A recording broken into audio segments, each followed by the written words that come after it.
Friends, దివ్యకి బయటికి అప్పగింతల కార్యక్రమం జరిగిందండి నిన్న.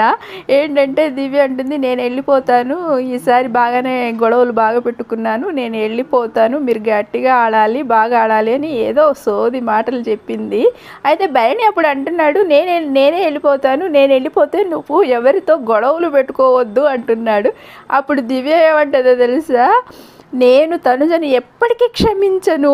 ఆమె క్షమించరాని తప్పేం చేసిందో మరి. క్షమించను, ఆమె ముఖం చూడను, ఆమెతో మాట్లాడను, నేను బయటికి వెళ్ళిన తర్వాత కూడా మాట్లాడను ఆమెతోటి అని అంటుంది. ఎంత గడ్జి పెట్టుకుంది ఏంటండి, అసలు ఇంత హేట్ చేస్తుంది. ఆ కెమెరాల ముందు కూడా ఆమె ఇన్నర్ ఫీలింగ్స్ బయట పెడుతుంది. ఎందుకు పెడుతుందో ఏమో, జనాలు చూస్తున్నారని కూడా అర్థం కావడం లేదు ఆమెకు.